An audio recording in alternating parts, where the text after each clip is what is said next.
कुछ राजस्थान के बारे में कोई अनुभव नहीं है। हम नहीं थकेंगे भजनलाल जी, लेकिन वसुंधरा को भगाने का काम हमने किया और आपका अवतार हमारे संघर्ष से हुआ राजस्थान के अंदर। आपकी गलतफहमी भी निकाल देंगे। हम जिसके पीछे पड़े वो राजस्थान छोड़ के भागे, चाहे कोई से भी हो, कितनी गहलोत है। बात के साथ किसान कौम साथ आई। अब जाट, गुजर, यादव, मीणा, मेघवाल, मुस्लिम मिलकर लड़ रहा राजस्थान के अंदर। लड़ रहे बच्चे तैयार हैं। देखो जाजम इस बार 28 का जो रण होगा उसमें ऐसी सुनामी चलेगी कि आप अंदाज भी नहीं लगा सकते। इस सुनामी के अंदर कांग्रेस बीजेपी में एक पार्टी बहुत पीछे चली जाएगी, इतना विश्वास मुझे। और उससे जो तादाद इस रैली के अंदर आई वो इस बात की ओर इंगित करती है इस बार राजस्थान में लहर चलेगी तीसरे मोर्चे आरएलपी की। और लगातार 40 दिन से ज्यादा का समय हो गया और आप शहीद स्मारक पर लगातार डटे हुए हो।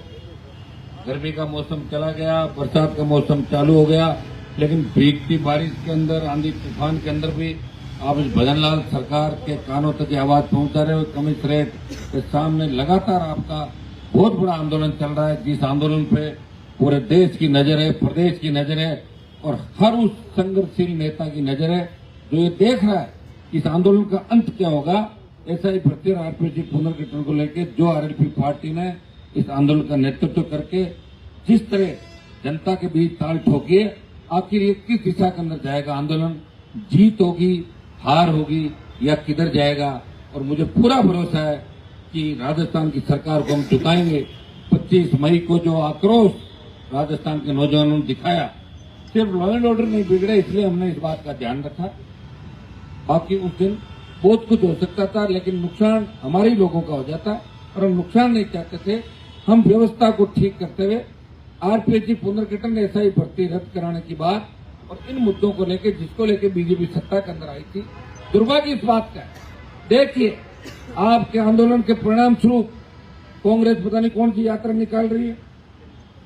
बीजेपी जब ऑपरेशन सिंदूर के अंदर पहले तो प्रधानमंत्री जी ने कह दिया कि सिंदूर भेज दो घर घर और हमारे नाम का सिंदूर जाएगा बीजेपी के नाम का। तो लोगों ने कहा मूर्ख हो गए आप लोग, ये क्या गलत करो, सिंदूर तो पति पत्नियों के भरते हैं और वो तो ले जाते हैं शादी के अंदर।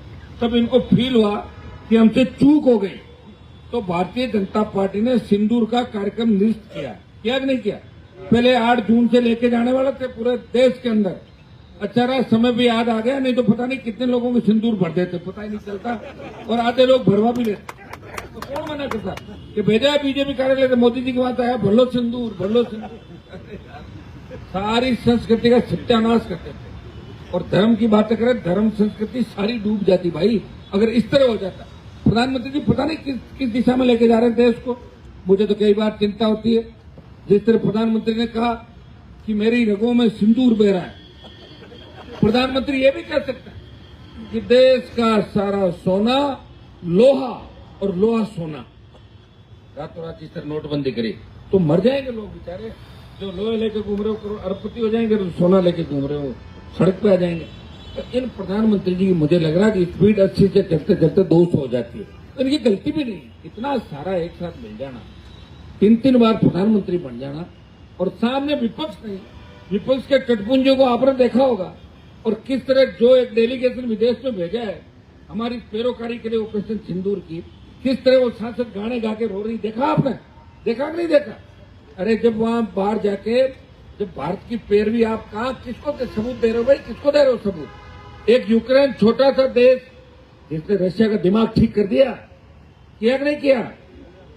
यहाँ तो इतना बड़ा देश 150 करोड़ का, दुनिया भर का असला हथियार सारी चीज, और छोटा सा पाकिस्तान जिसने हिंदुस्तान को पहले तो उस समय कारगिल के समय घुसपैठ करके हमारे कितने सैनिकों को जान गंवानी पड़ी और कितने समय तक अटल बिहारी जी वाजपेयी और बाद में कह रहे थे कि हमने कारगिल विजय।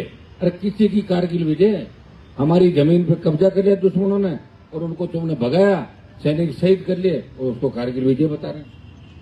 ये नए नए जो खुलासे आ रहे हैं इससे आप देख सकते हो निश्चित रूप से हिंदुस्तान की जो ताकत बढ़ी थी वर्ल्ड के अंदर, इसको कमजोर करने का काम प्रधानमंत्री जी ने किया, भारतीय जनता पार्टी ने किया हम इस देश की सेना के साथ हैं।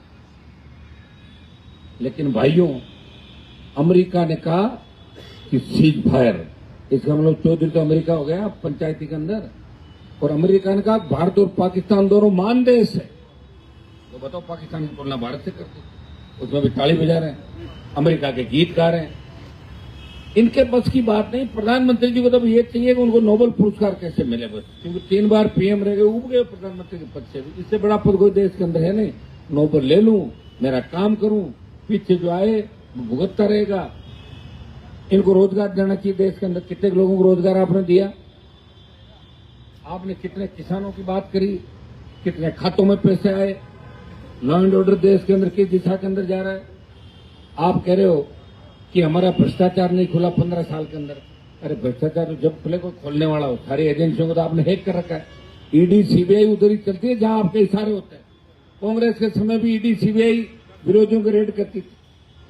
इंदिरा गांधी ने इमरजेंसी लगाई, आपने अघोषित इमरजेंसी, परमानेंट इमरजेंसी आपकी। तो कोई अखबार वाला खिलाफ बोलता है, उसके वहां पहुंच जाते हो, उसके कपड़े खुलवा के चेकिंग करते। जयपुर में एक अखबार की चेक किया आपने, सारे बिचारों कपड़े बाहर रखवा देते। जो भी आवाज उठाता है लोकतंत्र के अंदर, उसकी आवाज दबा दी जाती है, आवाज बंद कर दी जाती है। और विपक्ष, मुझे तो लग रहा है कि राहुल गांधी, प्रियंका गांधी हर 3-4 दिन बाद मोदी से बात करते हैं, मुझे ऐसा लगता है। तो इससे लगता है कि कांग्रेस तो खत्म होने की कगार पे है।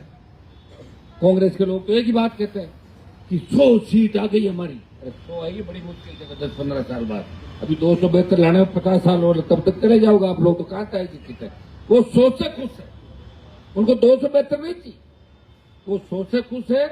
और वो ऐसे ही अपना टाइम पास चाहते हैं। आपको अच्छी सुरक्षा मिल गई भाई बहन को, सोनिया जी को सुरक्षा आई, बड़े बंगले मिल गए, वो कोई ज्यादा आवश्यकता है नहीं। इनकी दादी प्रधानमंत्री रही, इनके नाना जी रहे, पिताजी रहे, तो कहाँ आवश्यकता है इनको? बताओ, प्रधानमंत्री बने कि नहीं बने, क्या फर्क पड़ता है इन लोगों के?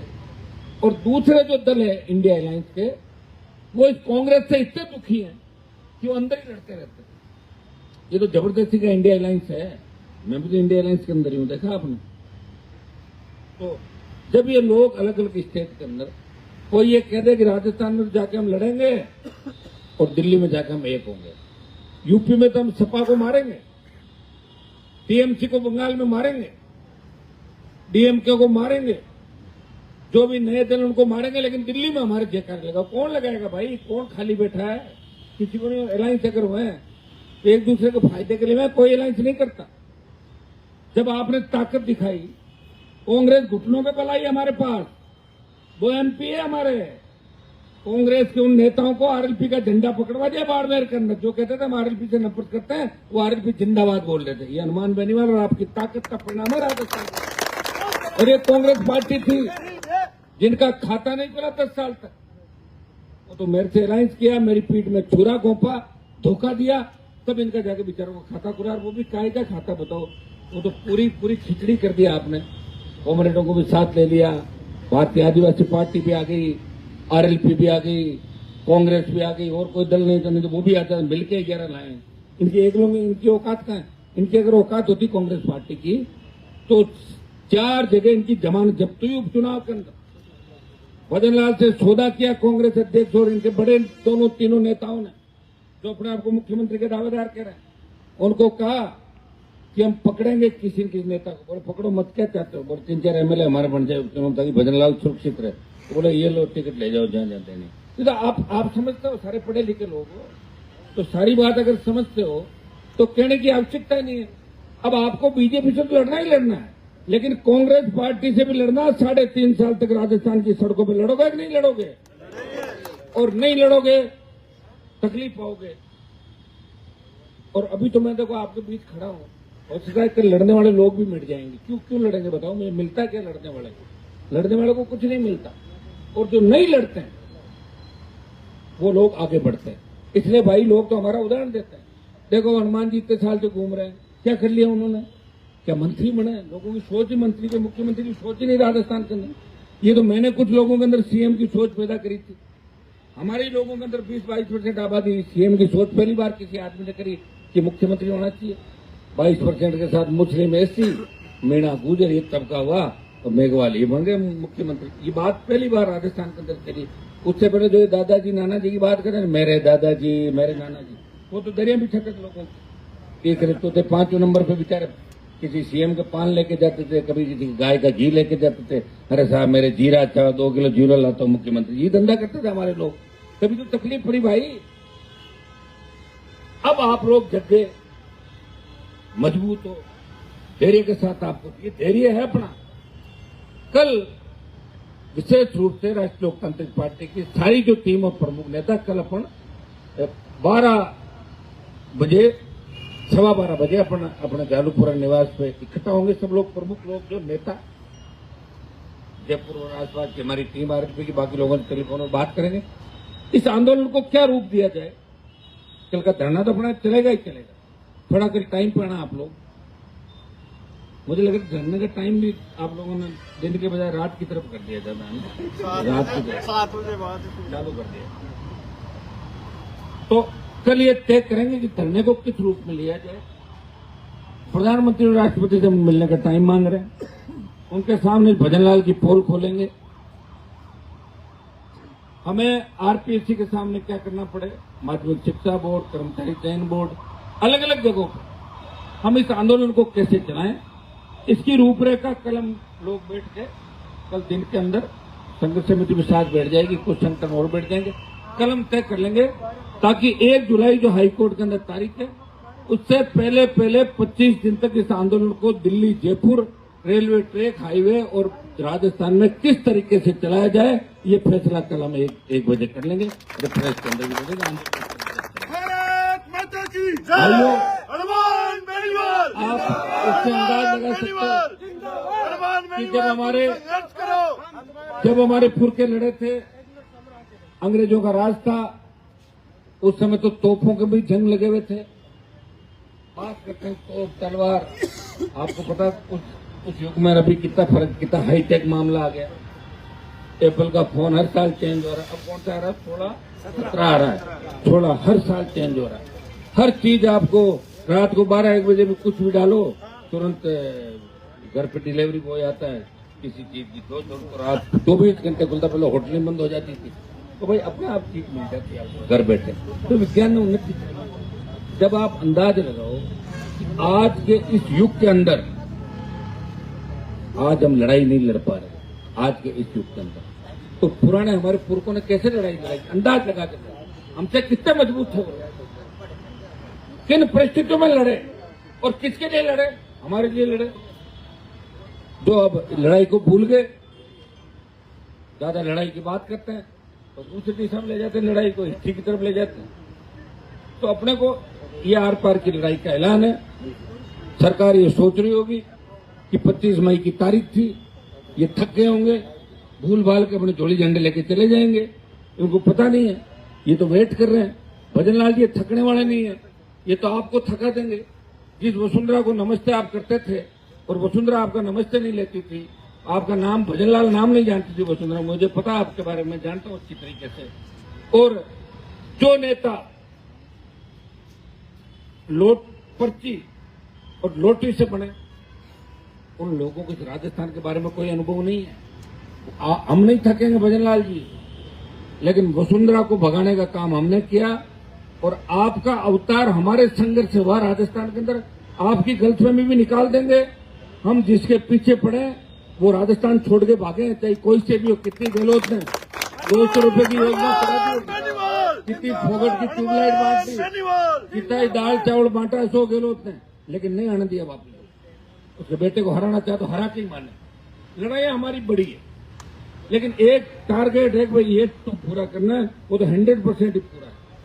इस बार हमने ये भी तय कर लिया, इन लोगों को विधानसभा में नहीं आने देना और इनको लोकसभा करना। पहले से टारगेट फिक्स है, होगा ये लोग हम आए कि नहीं आए, को रोक लिया। और रोका मैंने 15 साल के अंदर अगर मैं नहीं होता तो 2,500-3 हजार फर्जी नेता राजस्थान में जेब काटते। आपकी कितने 2,500-3 हजार फर्जियों को रोका मैंने राजस्थान के अंदर। सारे नहीं रोक सकते, सारे कहां चले, सारे रोकने के लिए तो अभी तो मैंने ये काम किया, धौलपुर से बाढ़ में तक एक नारा लगा दिया। और शेखावाटी से मारवाड़ एक हो गया। तेजाजी महाराज और राम सा पीर के जयकारे आप लगा रहे हो, पहले तो लगाते नहीं थे लोग। मैं तो वो समय भी देखा जब जिले वाई लड़ते थे, ये जिले का ठोक लेते थे एक दूसरे को। तो वो समय मैंने देखा बच्चों को एकजुट किया, एक दिशा दी और एक समाज के साथ किसान कौम साथ आई। अब जाट, गुजर, यादव, मीणा, मेघवाल, मुस्लिम मिलकर लड़ रहा राजस्थान के अंदर, लड़ रहे बच्चे तैयार हैं। देखो जाजम पूरी बिछ गई, व्यवस्था पूरी हो गई। धन की हमारे पास कमी थी दोनों चुनाव के अंदर, आप जानते हो। हम लोगों की जेब नहीं काटते, अवैध धंधे नहीं करते, हमको ठेके नहीं लेते दारू के, टोल के, बजरी के, 100% ईमानदार है। इसे मोदी की ईडी सीबीआई से नहीं डरते। लेकिन भाइयों चिंता नहीं करें, अब की बार चाहे हमें कुछ भी करना पड़े, आपके बीच जाना पड़े, प्रत्येक व्यक्ति को इस मायक के अंदर शामिल करना पड़े। इस बार 28 का जो रण होगा उसमें ऐसी सुनामी चलेगी कि आप अंदाज भी नहीं लगा सकते। इस सुनामी के अंदर कांग्रेस बीजेपी में एक पार्टी बहुत पीछे चली जाएगी, इतना विश्वास मुझे। और विश्वास इसलिए कि 25 तारीख अगर 3 डोम लगे होते तो 3 डोम पूरे भरते। इससे अंदाज लगाओ कितने लोग बैठे हुए थे, जितने लोग अंदर थे उनसे 3 गुना लोग सड़कों पर थे, अपने अपने साधनों से आए। यही रैली अगर प्रधानमंत्री मोदी करते तो 100 करोड़ रुपए लगते उनके। मोदी के 1/4 भीड़ आई, कुर्सियां लगाई और पूरी सरकार वहां बैठी थी, संवेदनशील बॉर्डर के जिले के अंदर। पूरी दिल्ली की सरकार, राजस्थान की सरकार, और फिर भी 20-25 हजार आदमी इकट्ठे लेकर पाए। उनकी बसों की संख्या बताऊं मैं कैसे थी। एक बस जा रही थी तो एक जना बस में से मुझे फोन करा के बोले साहब मोदी की रैली में जा रही है, आरएलपी का नारा लगा हुआ। कितने जना बैठे? बोले 3 जना। ठीक है 3 जने। बोले 3 भी मुश्किल से को डाला था कि शाम को वापस लेंगे। बोले अपने तो आ गई बस, रोक लो, 2 जने चलेंगे घूमने, मजे करने के लिए लोग जा रहे हैं, मतलब नहीं लोग। तो भारतीय जनता पार्टी मजबूरी है राजस्थान में, और कांग्रेस उससे बड़ी मजबूरी। लोग कह रहे जाए तो किधर जाए। ये जातीय जहर जो राजस्थान में खोला, इस देश के अंदर जो सिस्टम है, धर्म के नाम पे, जाति के नाम पे, समुदाय, दूसरे और मामलों के नाम पे, तो भाइयों भाषा के नाम पे, क्षेत्र के नाम पे, इन सब को मिटाते हुए इस बार राजस्थान का नौजवान राजस्थान की सत्ता पे कब्जा करेगा। और शेखावाटी अंचल और हनुमानगढ़, गंगानगर, भरतपुर से जो तादाद इस रैली के अंदर आई, वो इस बात की ओर इंगित करती है इस बार राजस्थान में लहर चलेगी तीसरे मोर्चे आरएलपी की, और लहर दिखेगी। मारवाड़ और ये तो तैयार थे, जयपुर, अजमेर पहले ही आरएलपी का अच्छा प्रदर्शन था। जहां कमजोर थे अच्छी संख्या में नौजवान आए, बच्चे आए, और अब ये तय कर लेंगे। क्योंकि मुझे लगता है कि 3.5 साल बाद जो चुनाव होंगे उसमें हर साल सबसे ज्यादा वोट आरएलपी का ही जुड़ेगा। नया साल जोड़ लो, नया वोटर। पुरानी सोच का जो वोटर है वो निश्चित रूप से कहीं न कहीं कमजोर है। बैठे बैठे लोग कह देते हैं अरे क्या होने वाला साहब, कौन सी सरकार बनी, कौन सा मोर्चा आया, यूं करके डिमोरलाइज कर देते हैं। लेकिन जो नई सोच के बच्चे आ रहे हैं वो कहते हैं बिल्कुल होगा, हम करेंगे, हम बदलाव करेंगे। और निश्चित रूप से आप बदलाव करोगे, आने वाला समय आपका होगा। मैं फिर आपको विश्वास दिलाता हूं, अब की बार आर पार की लड़ाई है। 1 जुलाई का हम इंतजार नहीं करेंगे, उससे पहले ही कल हम ऐलान करेंगे कि हमें कल के बाद इस प्रदेश में किस तरह प्रदर्शन करने और कहां करने, कैसे करने। आपको मुस्तैद रहना है। कोई यहाँ पे बैठ के करेगा, कोई और कहीं जाके व्यवस्था होगी तो वहां करेगा, कोई दिल्ली की ओर जाएगा। और आवश्यकता प्रदेश आंदोलन को उठा के जंतर मंतर पे ले जाएंगे और अमित शाह और मोदी के घर का घेराव करेंगे। चाहे लाठी चले या गोली चले, इस बार हम रुकने वाले नहीं है। और इस आंदोलन के बाद अग्निवीर का आंदोलन भी हम करेंगे। इस नौजवान के इस आंदोलन का नेतृत्व भी राजस्थान करेगा, जिस तरह किसानों का आंदोलन का नेतृत्व पंजाब ने किया। ये राजस्थान का नौजवान इस बार देश के अंदर अपनी धाक जमाएगा और देश के दूसरे राज्य के भाइयों को ये जगाएगा कि हम भी लड़ने में कम नहीं है। हो सकता है कि इतिहास के अंदर लड़ाइयां हमारी कम होगी, लेकिन अब हम लड़के उन लड़ाइयों पर भी पर्दा डालेंगे और अब राजस्थान की जय जयकार हम कराएंगे। ये राजस्थान का नौजवान करेगा। बहुत बहुत आपको धन्यवाद।